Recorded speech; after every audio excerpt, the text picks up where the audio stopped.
Hello everyone, welcome to concept decoder. स्वागत है आप सभी का एक बार फिर से आपके अपने प्यारे चैनल कॉन्सेप्ट डिकोडर के ऊपर। हम कर रहे थे हाइड्रोलिक मशीन। तो इस वाले वीडियो लेक्चर में हम करेंगे क्वेश्चन। अब तक जो हमने पढ़ा है, ठीक है, उन्हीं कॉन्सेप्ट बेस्ड क्वेश्चन सॉल्व करेंगे। तो ये वीडियो उन्हीं के लिए है जो हाइड्रोलिक मशीन को अब तक के जितने भी क्लासेस लिए गए हैं उनको फॉलो किया है। ठीक है, चलिए शुरू करते हैं। एक क्वेश्चन लिखा हुआ आपके स्क्रीन पे, क्वेश्चन को पढ़िए। एक गेट में आया हुआ था ये क्वेश्चन, 2 मार्क का। क्वेश्चन को पढ़िए, बढ़िया question. A jet of water 75 mm diameter. एक वाटर का जेट है जिसका डायामीटर कितना है, 75 mm, having a velocity of 20 metre per second. एक जेट ऑफ वाटर है, कहाँ से निकल रही होगी, नोजल से निकल रही होगी। इमेजिन करते चलो, जिसका डायामीटर है 75 mm और उसकी कितनी वेलोसिटी है, एब्सोल्यूट वेलोसिटी का बात कर रही है, 20 metre per second. Strikes normally at a flat smooth plate. Flat smooth plate दिया हुआ है। स्मूथ कहने का मतलब फ्रिक्शन नहीं है, फ्लैट प्लेट है ना, flat smooth plate. If the plate moving in the same direction, मतलब जिस डायरेक्शन में जेट आया, माय डियर, देखो ये एक फ्लैट प्लेट है, इसके ऊपर जेट इम्पैक्ट कर रहा है, नोजल से निकल रही है जेट, और इस जेट का डायामीटर है 75 mm। बगल में मैं लिखते चल रहा हूँ, डायामीटर है 75 mm इस जेट का। और जो वेलोसिटी था v1, मान के चलता हूँ, the velocity v1 is your 20 metre per second, ऐसा। ठीक है, फिर जेट जैसे ही इस प्लेट पर इम्पैक्ट डालेगा तो प्लेट का मूवमेंट चालू हो जाएगा। तो plate is moving with a velocity u of the plate is given as what, 5 metre per second in the same direction. जिस डायरेक्शन में जेट आ रही है उसी डायरेक्शन में प्लेट का भी मूवमेंट हो रहा है। तो लास्ट में क्वेश्चन में क्या पूछा है, the work done per second on the plate is. ये डेरिवेशन हमने करवाया था आपको, ये केस हो चुकी है। तो for this particular case what is the work done per unit time, मतलब पावर का वैल्यू ये पूछ रहा है। What is work done per unit time, equation क्या था, नेक्स्ट पेज में लेके चलता हूँ। तो work done per unit time, आप देखिए कॉपी पे, work done per unit time, work done per second, है ना। इसका डेरिवेशन हमने आपको करा दिया था फॉर दिस पर्टिकुलर कंडीशन, और ये वैल्यू हमने निकाला था rho times cross section area of the jet into v1 minus u1 का होल स्क्वायर इनटू u। ऐसा कुछ एक्सप्रेशन हम लेके आए थे। इसे हम रिप्रेजेंट करते थे एज वाट, इसे हम वाट कह सकते हैं, या फिर और this can be said as newton meter per second, है ना। Work done per second, newton meter per second, आप इसको ऐसे लिख सकते हो। या फिर और इसको आप कैसे लिख सकते हैं, joule per second. Work done का यूनिट क्या होता है, जूल। वर्क डन क्या होती है my dear friends, work done is a type of energy, है ना। Work done is also one type of energy, newton meter is one type of energy, है ना। तो work done per unit time is type of power, joule per second is unit of power, या फिर वाट, या फिर Newton meter per second. इस तरह से आप डिफरेंट यूनिट में इसको रिप्रेजेंट कर सकते हैं। Now what they are asking in question is this particular thing. तो वैल्यू पुट कर दीजिए।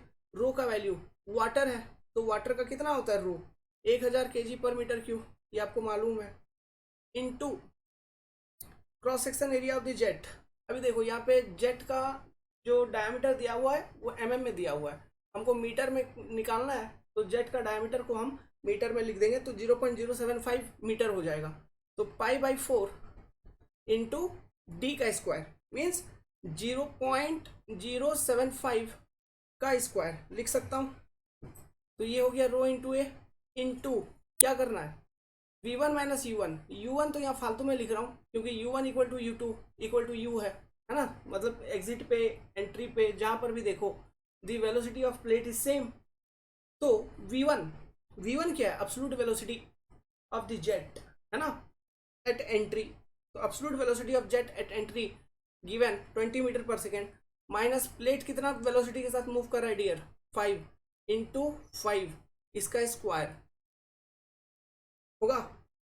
सॉल्व करिए, the numeric value what you will getting is 4970.1 वाट, या फिर ये डिफरेंट यूनिट। तो दिस इज द आंसर।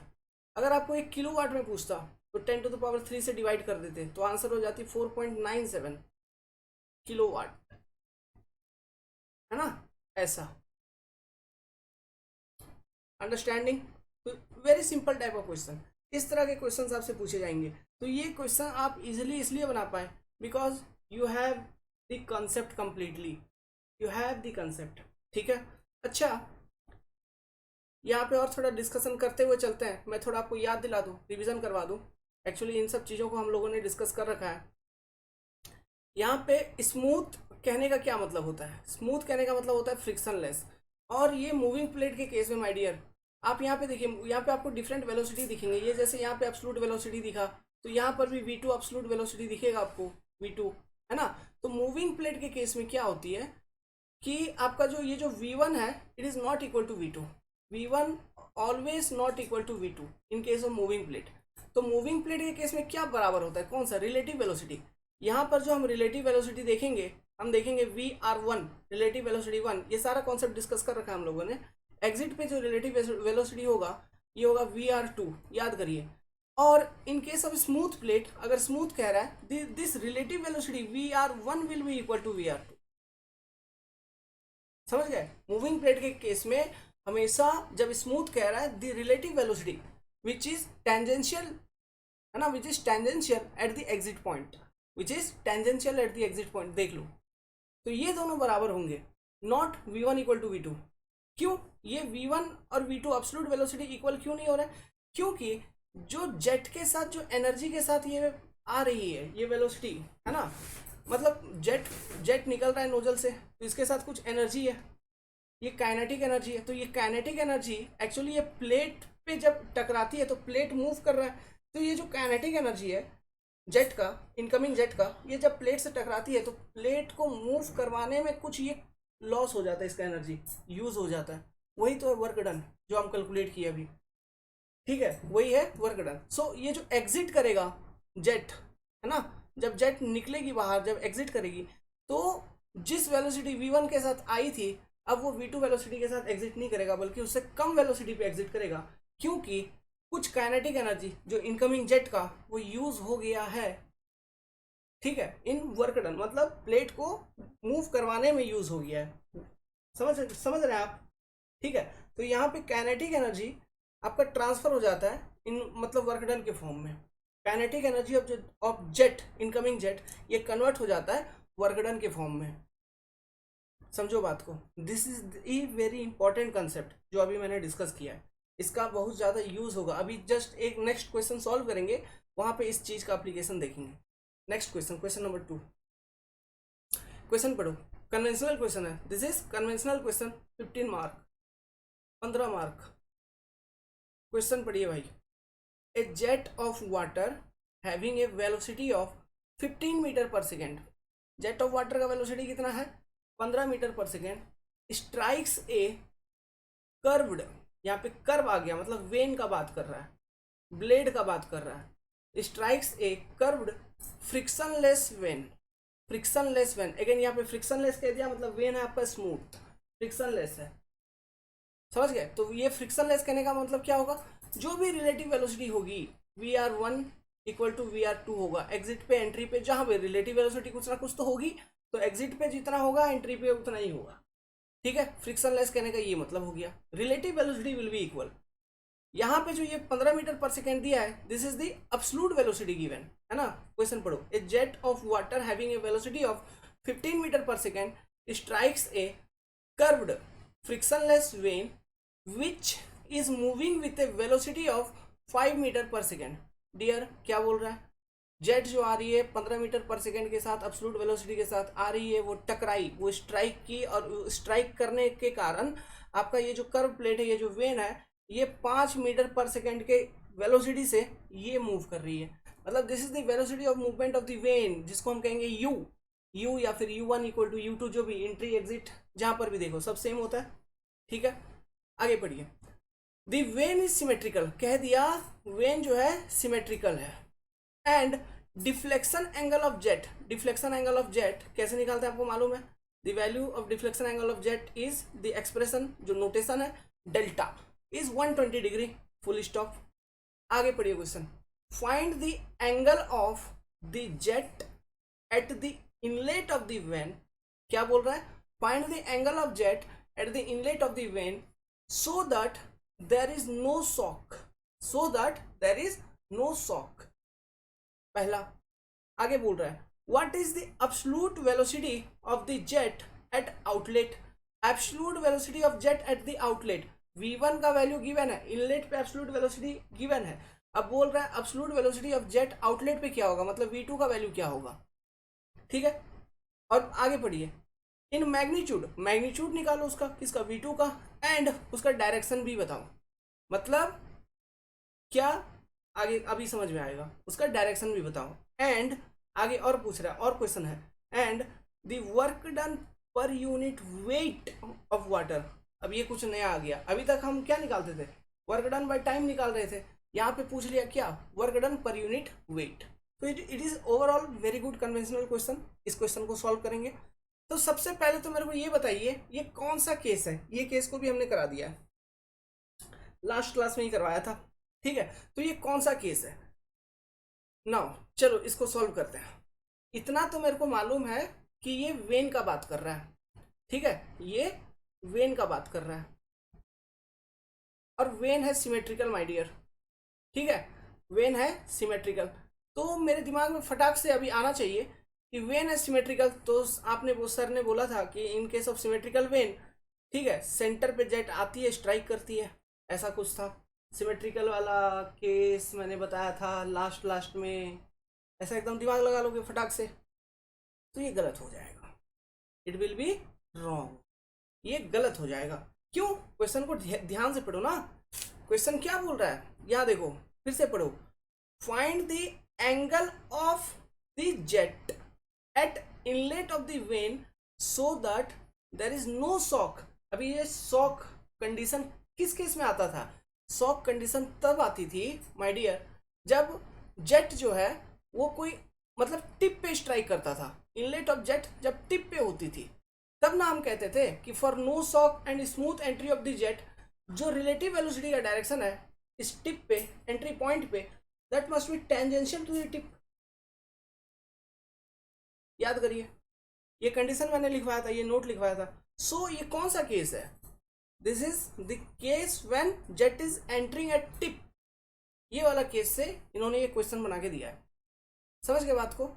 अभी आप बोलोगे तो ये सिमेट्रिकल वर्ड यहाँ पे लिखने का क्या मतलब है? अरे सिमेट्रिकल वर्ड मैंने ऐसा थोड़ी ना बोला है कि जेट जब टिप पे एंट्री करेगा तो ये वेन सिमेट्रिकल नहीं है। ये सिमेट्रिकल हो सकता है, वो किसके ऊपर डिपेंड करता है? वो तो डिपेंड करेगा आपका ये यहाँ से जो टेंजेंट से एंगल लेके चलोगे आप, ठीक है, ये जो एंगल मिलेगा, ये मान लो थीटा मिला, इधर से फिर टेंजेंट ड्रॉ करोगे, इधर से एंगल मान लो फाई। जब ये दोनों एंगल इक्वल होगा, फाई इक्वल टू थीटा, है ना, phi equal to theta, then the vane will be symmetrical. जब ये नहीं होगी इक्वल तो वेन विल बी अनसिमेट्रिकल। ये तो इन एंगल के ऊपर डिपेंड करता है। समझ गए? वेन एंगल्स के ऊपर डिपेंड करता है। किसके ऊपर? वेन एंगल के ऊपर, सिमेट्रिकल अनसिमेट्रिकल। तो जेट जो है आपका इस केस में अनसिमेट्रिकल प्लेट हो चाहे वो सिमेट्रिकल, कहीं पर भी स्ट्राइक कर सकता है। ठीक है, तो ये वो वाला केस है। तो चलो अब सॉल्व करते हैं, क्या क्या निकालना है देखते हैं। तो मैं पहले वेन को बनाता हूं। So this is the when,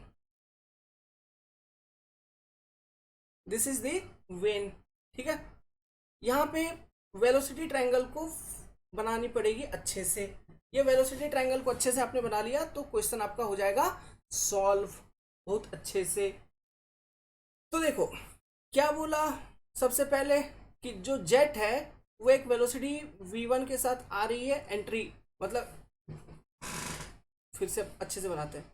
jet जो है v1 वेलोसिटी के साथ आ रही है, तो ये v1 एब्सोल्यूट वेलोसिटी के साथ जेट आ गई। ठीक है, नोजल से निकली, और ये v1 का मैग्नीट्यूड हमको क्वेश्चन में गिवन है। This v1 value is given, और इसकी वैल्यू गिवन है हमको 15 metre per second, 15 metre per second v1 का वैल्यू गिवन है। क्वेश्चन में पूछ रहा है angle of jet. Angle of jet कहने का मतलब है कि ये नोजल से कितने एंगल पर है, मतलब ये एंगल क्या था, alpha. They are asking this particular value, this angle of jet alpha. Now अभी नो शॉक कंडीशन, मतलब स्मूथ एंट्री होना चाहिए। तो याद करो मैंने क्या, अच्छा उससे पहले भी ये दिखा दीजिए, यहाँ पे जो ये जो वेन है, ये जब जेट स्ट्राइक करेगा तो वेन मूव करेगा विथ वेलोसिटी u, तो ये इस तरह से मूव करने लगी, तो u equal to u1 equal to u2। Clear है? This is point 1 entry point and this is exit point. यहाँ से मास फ्लो होगी, जो भी m डॉट मास आ रही होगी वो m डॉट इधर से फ्लो होगी, फिर एग्जिट करेगी। ठीक है, तो for smooth entry and exit जो डायरेक्शन ऑफ रिलेटिव वेलोसिटी है, it must be tangential to the tip, है ना, it must be tangential to the tip. तो इसका मतलब क्या हुआ, एक टेंजेंट ड्रॉ करो भाई, एक टेंजेंट को ड्रॉ करो यहाँ टिप से एंट्री पॉइंट पे, ये ड्रॉ किया, ये एंगल मान लो मैंने बोल दिया थीटा। सिमिलरली एग्जिट पॉइंट पे एक टेंजेंट ड्रॉ करिए टिप से, ऐसा आ गया, और ये एंगल मैंने बोल दिया मान लो फाई। तो चूंकि यहाँ पे वेन इज सिमेट्रिकल, सब क्वेश्चन के हर वर्ड को यूज करते हुए चलिए। क्वेश्चन में कोई भी वर्ड दिया है मतलब it is not useless, it is useful. Symmetrical, symmetrical means this theta value will be equal to the phi value. अब ये थीटा एंड फाई के वैल्यू को हम कैसे निकालेंगे? देखो हमारे पास क्वेश्चन में डिफ्लेक्शन एंगल की वैल्यू गिवन है। देखिए डिफ्लेक्शन एंगल डेल्टा क्या होगा, यहाँ से यहाँ, this angle, this particular angle will be your deflection of jet, deflection angle of the jet delta. The value of delta will be calculated as 180 degree minus what, theta plus phi, है ना, theta plus phi. By simplifying this आपको delta का value कितना दिया है 120 degree, 120 degree equal to 180 degree minus, यहाँ पे क्या लिख सकता हूँ 2 टाइम्स थीटा, ओके, क्योंकि थीटा इक्वल टू फाइव। तो इसको सिंप्लीफाई करिए, 120 माइनस 180 कितना हो गया 60 degree, 60 degree by 2, theta equal to 30 degree, theta equal to five equal to what 30 degree. Clear? तो इनडायरेक्टली क्वेश्चन में आपको बताया गया, ये सिमेट्रिकल कहने से ये बता दिया गया, और deflection angle jet, deflection angle of jet देने के कारण ये बता दिया गया what is the angle of when, angle of when या फिर वेन एंगल। ठीक है, वेन एंगल आपको बता दिया गया क्वेश्चन में। नाउ तो आप कॉन्सेप्ट को लगाते हैं। My dear, for smooth entry the relative velocity, direction of relative velocity must be tangential at entry point, है ना। तो VR1 का जो डायरेक्शन होगा it will be like this, tangential VR1। ठीक है, this is the direction of relative velocity. Now ये angle क्या हो जाएगा फिर, फाई एंगल हो जाएगा, या फिर थीटा, ये सॉरी थीटा एंगल हो जाएगी। ठीक है, नाउ यहाँ से यहाँ तक का ये जो वेलोसिटी है, दिस वेलोसिटी, दिस पर्टिकुलर, इसको हम क्या लिख सकते हैं U1। Look at the velocity triangle, कैसे बनाते हैं इसको, हम U1 लिखेंगे। The U1 velocity means velocity of the when या फिर प्लेट, ठीक है, एट एंट्री पॉइंट क्या है U1, तो ये वाली वेक्टर हो जाएगी U1। यहाँ से मतलब ये ओरिजिन कहाँ से ले रहा हूँ, origin of vector this particular line, यहाँ से सब कुछ देख रहे हैं। नाउ अभी ये V1 का हॉरिजॉन्टल कंपोनेंट हम लिखते थे, क्या लिखते थे, V1 का हॉरिजॉन्टल कंपोनेंट को हम लिखते थे VW1, ठीक है, VW1, और उसका वर्टिकल कंपोनेंट को लिखते थे फ्लो वेलोसिटी VF1। ये वर्ड बोलने में बार बार कंफ्यूजन होता है ना, व्रिल वेलोसिटी VW1 और ये हो गया VF1। क्लियर है? So this are the vector. तो ये बन गया आपका वेलोसिटी ट्रायंगल एंट्री पे my dear. Similarly velocity triangle आप एग्जिट पे बनाओ, तो रिलेटिव वेलोसिटी VR2 के साथ वो एग्जिट करेगा, और ये डायरेक्शन इसकी क्या होगी with respect to horizontal, same ये एंगल फाई एंगल पे एग्जिट कर रहा है मान लो, तो this is your relative velocity VR2 at exit, this is the direction. Now अब प्लेट का वेलोसिटी बनाइए, प्लेट का वेलोसिटी इस डायरेक्शन में है, प्लेट का वेलोसिटी U2 है ना एट एग्जिट पॉइंट। नाउ जो एक्चुअल वेलोसिटी होगा एग्जिट पॉइंट पे, it will be resultant of VR2 and U2, जो कि होगा absolute velocity of the plate V2 ठीक है। अब ये जो एब्सोल्यूट वेलोसिटी ऑफ प्लेट है v2 जो वैल्यू है ना, इसका जो एंगल है, ठीक है, ये एंगल कितना है, v2 का जो एंगल है, ये एंगल है लेट्स सपोज बीटा। यही एंगल निकालने के लिए बोला है कि एब्सोल्यूट वेलोसिटी जो v2 पे होगा उसका डायरेक्शन क्या है। मैग्नीट्यूड तो निकालोगे, उसका डायरेक्शन भी बताओ। तो वो डायरेक्शन क्या, बीटा एंगल को बतानी है आपको, ठीक है। अब ये v2 का वर्टिकल कंपोनेंट ले लीजिए, साइन कंपोनेंट, तो ये हो जाएगा vf2, है ना।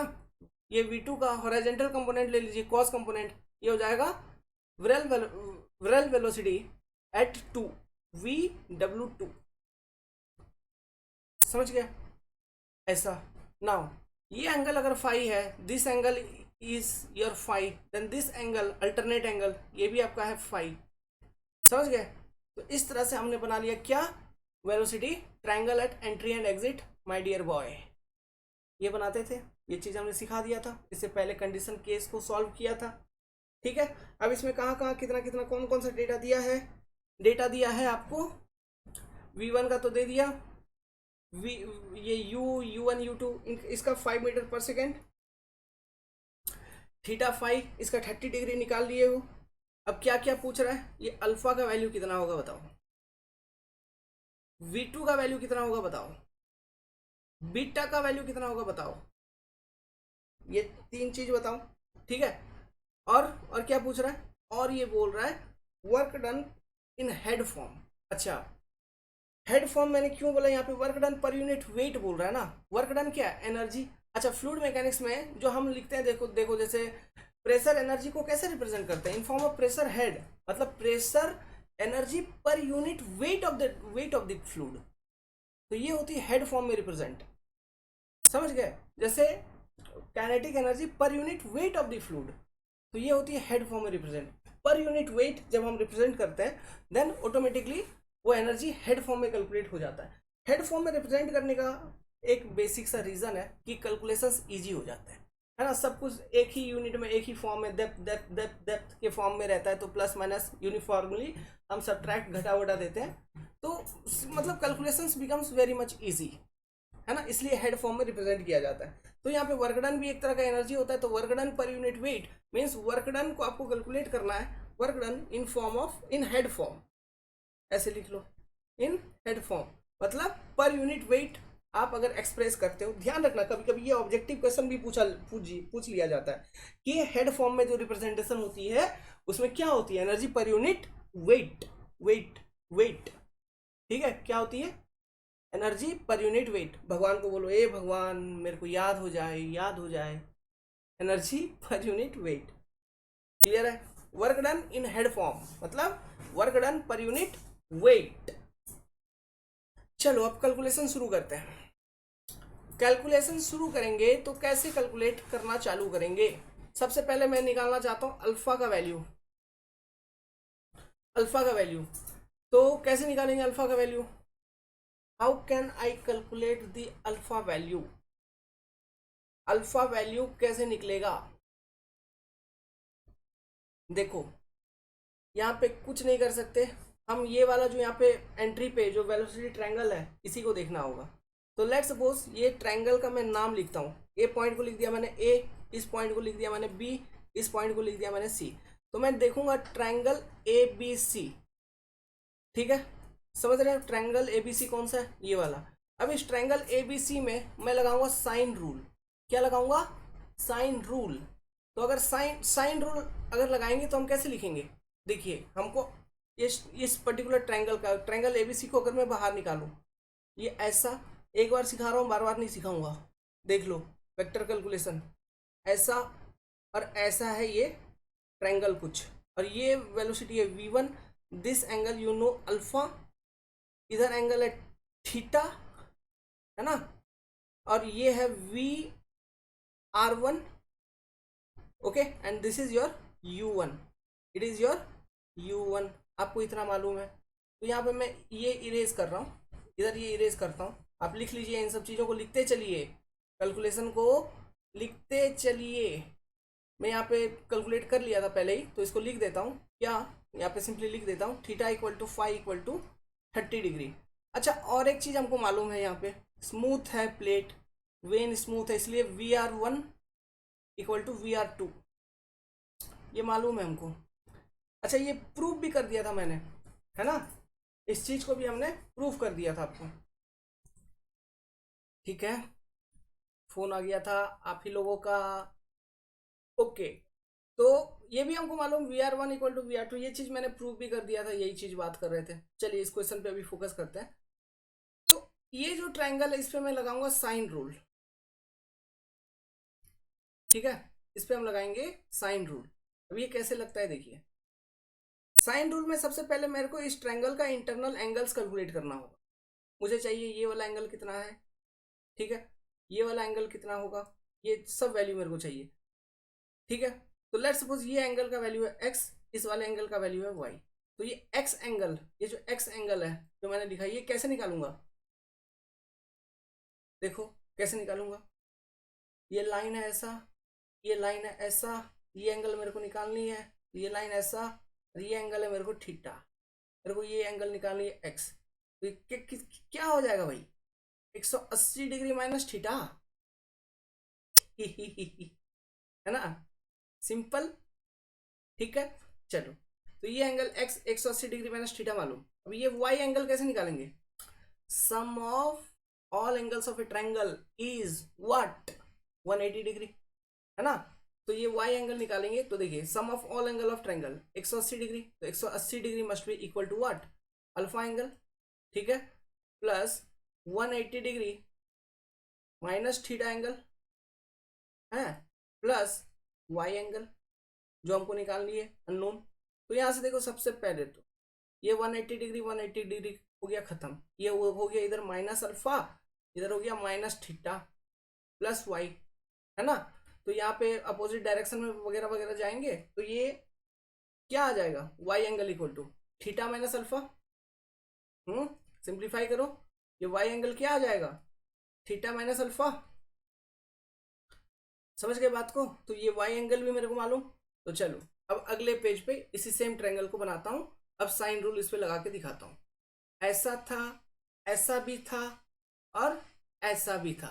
देखिए हम इतना फनी वे में इसलिए पढ़ा रहे हैं ना, ये सब आसान है, लोग जबरदस्ती का इन सब चीजों को कॉम्प्लिकेटेड बना देते हैं ताकि आपको लगे अरे रे रे रे रे रे 10,000 देने लायक चीज है, लेकिन वो कुछ होता नहीं है इसमें, है ना। ये थीटा माइनस अल्फा, ये 180 डिग्री माइनस थीटा, तीनों एंगल मालूम, ये V1, ये U1, और ये VR1। ठीक है, साइन रूल, साइन रूल में क्या करते हैं, सबसे पहले मतलब रेशियो में एक्सप्रेस करते हैं, जो हम साइड लिखेंगे उसके अपोजिट वाला एंगल लिखेंगे। जैसे कि मैं लिखूंगा VR1, तो इसके नीचे में उसका अपोजिट वाला एंगल, तो VR1 के अपोजिट में कौन सा एंगल, अल्फा, तो क्या लिखूंगा sine alpha, sine alpha equal to क्या होगा, हम लिखेंगे मान लो अब U1, तो U1 के अपोजिट में कौन सा एंगल है, थीटा माइनस अल्फा, तो साइन थीटा माइनस अल्फा। समझिए, must be equal to again what, V1, V1 बच गया, तो V1 के अपोजिट में कौन सा एंगल है, साइन 180 डिग्री माइनस थीटा। ठीक है, अब इसको और सिंप्लीफाई करो, sine 180 degree minus theta is nothing but sine theta only. ठीक है, तो इसको हम सिंपली ऐसे लिख सकते हैं कि VR1 this is your sine rule. इस तरह से हम इन वेलोसिटी ट्रायंगल पे साइन रूल को अप्लाई करेंगे, VR1 by sine alpha must be equal to V1 by sine theta, तो साइन 30 डिग्री सीधा लिख देता हूँ, must be equal to U1 by sine 30 degree minus alpha. ऐसा, यहां से हमको वैल्यू निकालनी है किसकी, अल्फा की वैल्यू निकालने के लिए मैंने ये इक्वेशन लगाए, ये ट्रायंगल पे साइन रूल लगाया अल्फा का वैल्यू निकालने के लिए। लेकिन यहाँ पे अननोन है दो, देखो कैसे, VR1 है अननोन एक, हमको ये भी नहीं मालूम, हमको V1 तो मालूम, U1 भी मालूम, थीटा मालूम, अल्फा नहीं मालूम, VR1 नहीं मालूम, दो अननोन, दो इक्वेशन यहाँ पे बनानी है। तो दो इक्वेशन हम कैसे बना पाएंगे यहाँ पे, तो देखिए दो इक्वेशन लिखने का तरीका बताता हूँ। पहले लिखेंगे VR1 by sine alpha must be equal to V1 by sine theta, equation 1। दूसरा, इन दोनों को इक्वेट कर दो, मतलब V1 by sine theta, sorry sine 30 degree, must be equal to u1 by sine 30 degree minus alpha. This is your second equation. दो equation, दो unknown, तो by solving this two equation can you calculate the two unknowns? क्या आप में दम है दो unknown को निकालने का?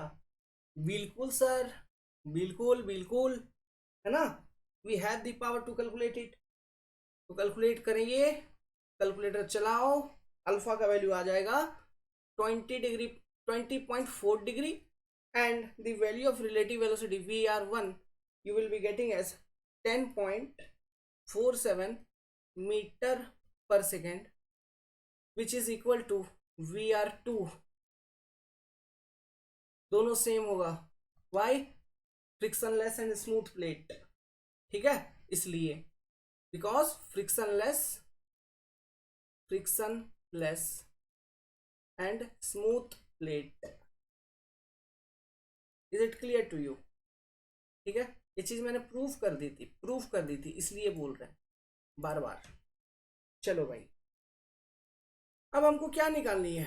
अब हमको V2 वगैरह बीटा वगैरह निकालनी है। तो V2 बीटा ये सब निकालने के लिए अब सीधा दिमाग चला लो। कहाँ पे जाओगे? यहाँ पे एग्जिट पे जो ट्रायंगल है ना, वेलोसिटी ट्रायंगल जो एग्जिट पे, वहां पे जाएंगे। अच्छा, ये सब चीज मैंने लास्ट क्लास में ही पढ़ाई थी आप सबको। अगर विश्वास नहीं होता है तो मैं दिखा देता हूँ। देखो देखो, बताया था कि नहीं बताया था थ्योरी क्लास में?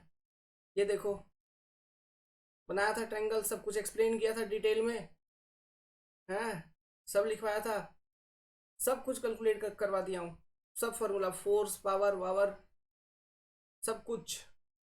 देखो भाई, देखो नोट भी लिखवाया था, याद करिए। हमको मालूम है ना, हम पढ़ाए हुए हैं, इसलिए क्वेश्चन सॉल्विंग चल रहा है अभी। क्लियर है? तो आप देखिए, क्लासेस को मिस मत करिए।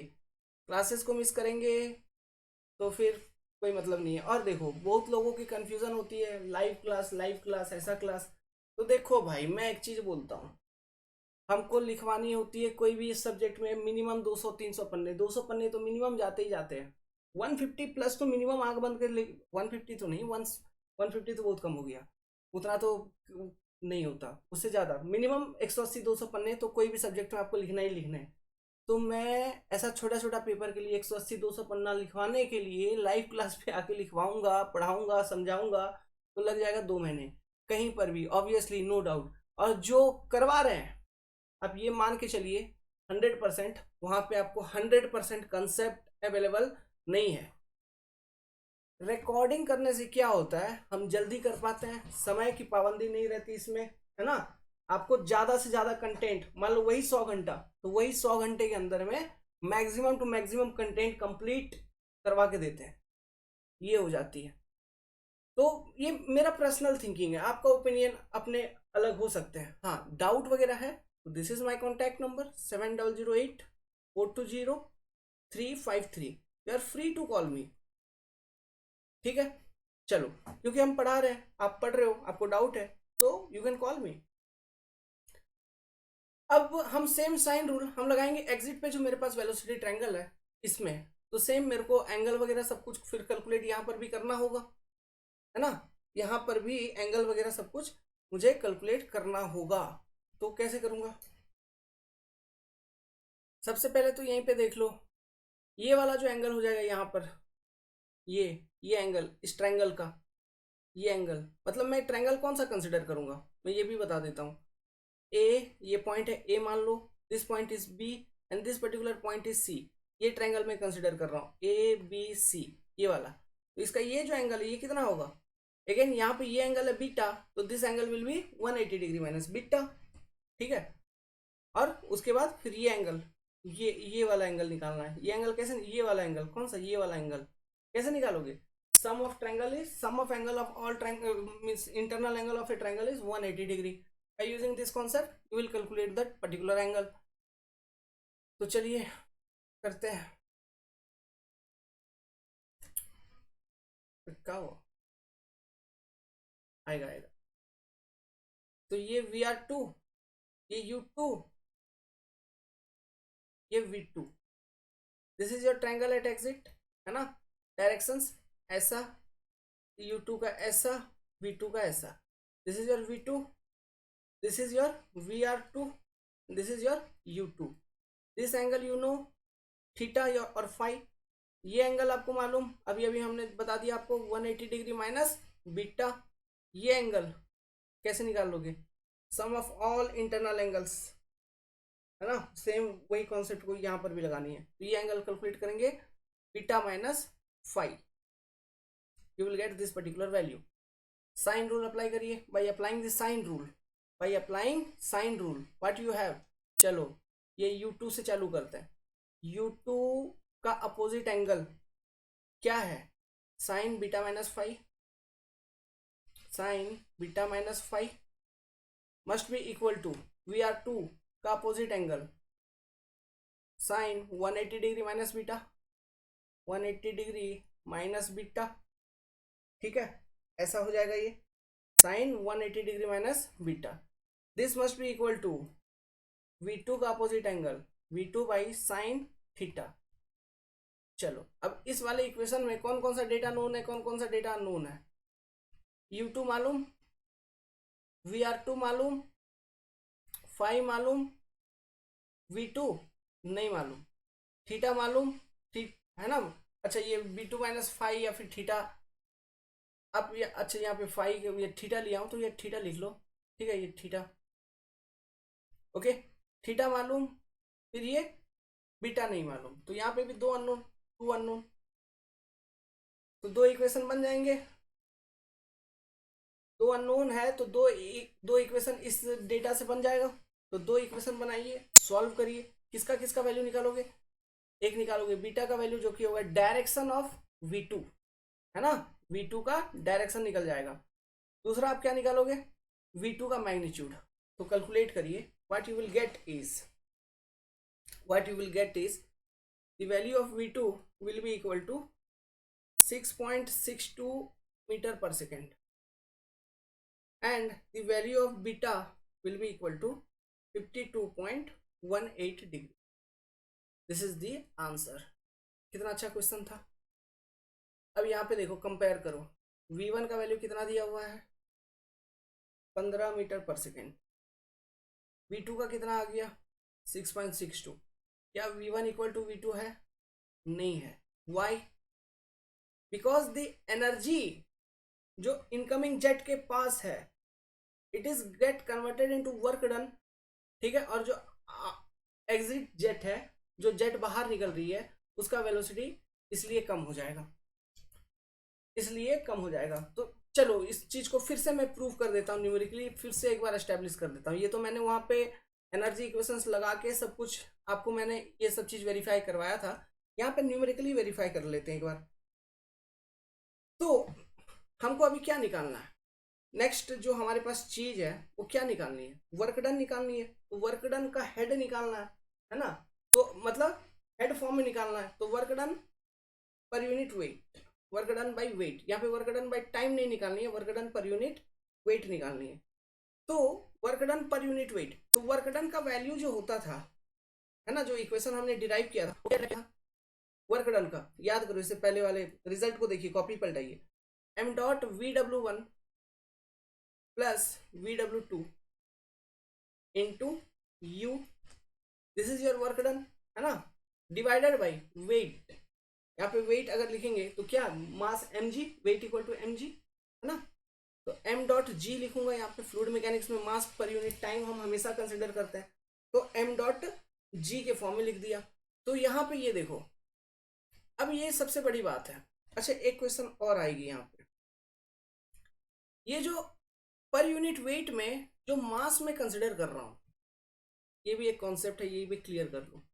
पर यूनिट वेट हम निकाल रहे हैं, work done per unit wait, यहाँ पे जो मैं मास कंसिडर करूंगा, ये वेट को कैलकुलेट करते वक्त, ये कौन सा फ्लूइड का मास कैलकुलेट करूंगा, कौन सा फ्लूइड, कहने का मतलब क्या है, यहाँ पे आपके मन में डाउट ये सब चीज आ सकता है, जो कि हम पहले ही क्लियर कर दे रहे हैं, इसलिए कहता हूँ डाउट नहीं आएगा, सब्जेक्ट पढ़ के तो जाओ, अच्छे से सुनो, इंपॉर्टेंट है, चीजों को नोट बना बना के बढ़िया से लिखो, कॉपी लिखना जरूरी है, कोई डाउट नहीं आएगी आपको 100%, ठीक है।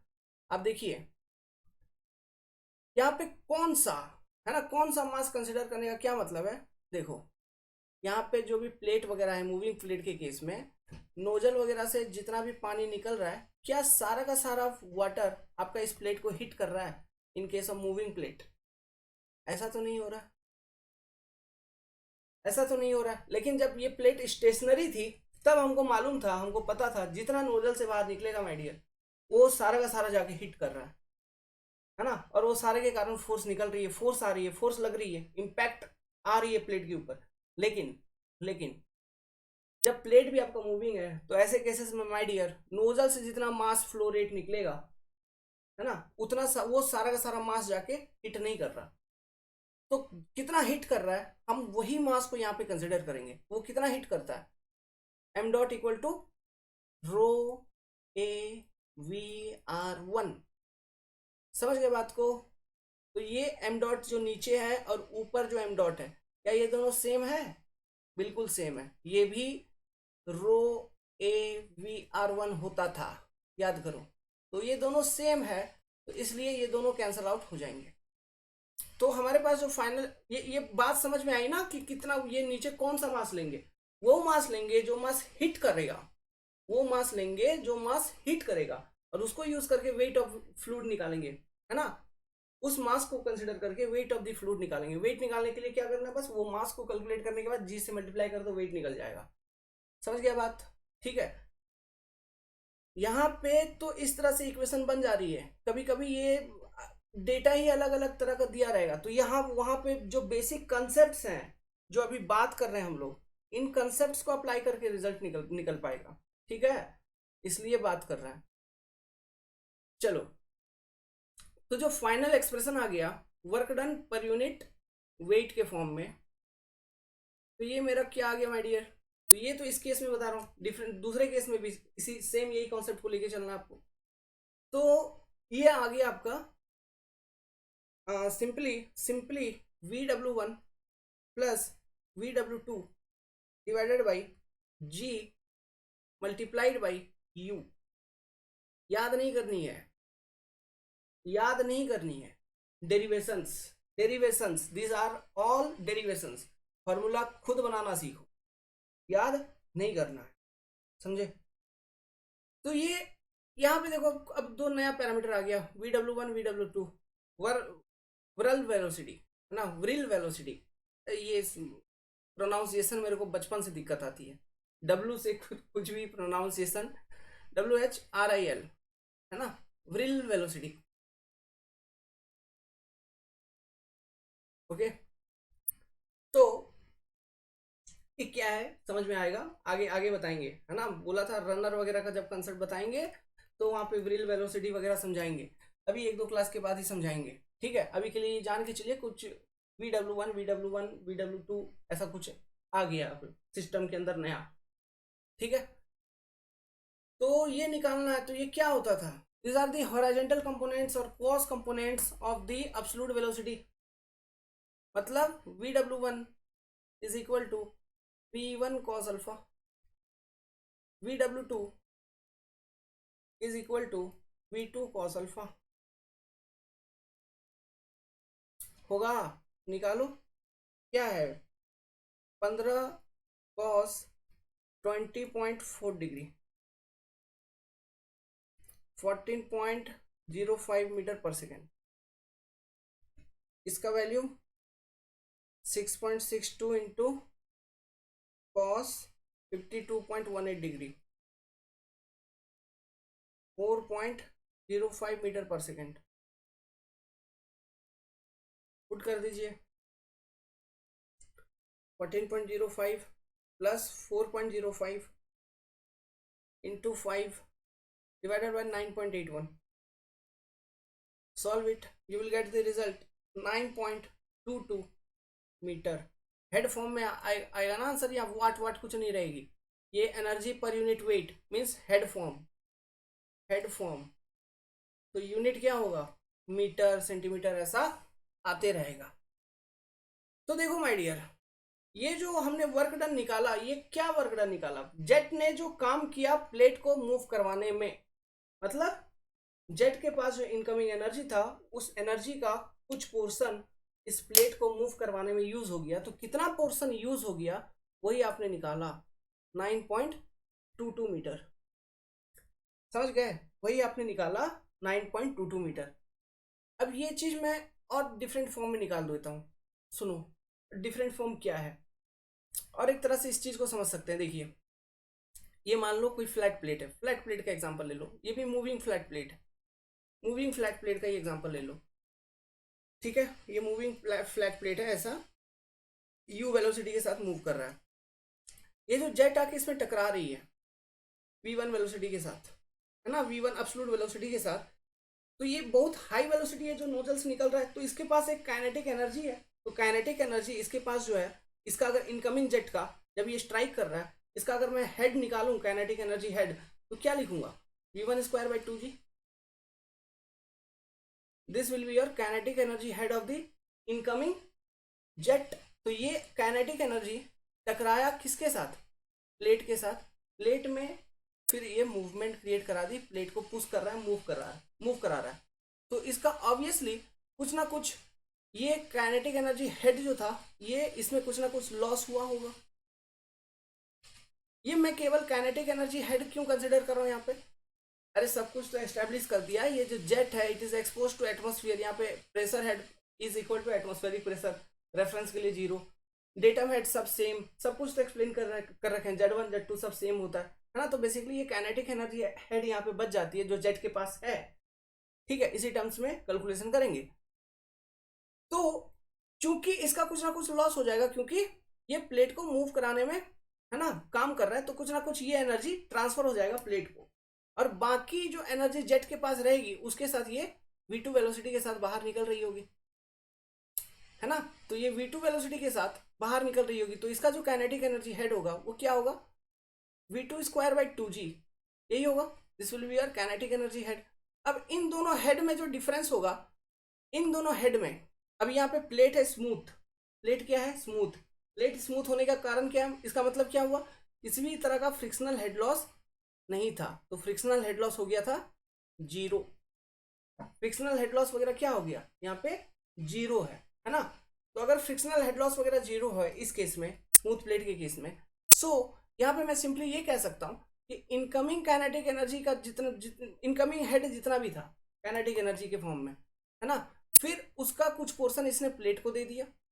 उसके बाद जो आउटकमिंग जेट है उसके पास जो एनर्जी है, इन दोनों का अगर मैं डिफरेंस निकालूंगा, तो जो एनर्जी मेरा आएगा इन दोनों का डिफरेंस में, वही एनर्जी इस प्लेट को इस जेट ने दिया होगा। क्या समझे बात को, क्या वही एनर्जी इस जेट ने प्लेट को दिया होगा? तो एक बार डिफरेंस निकालते हैं, मतलब change in kinetic energy, change in kinetic energy,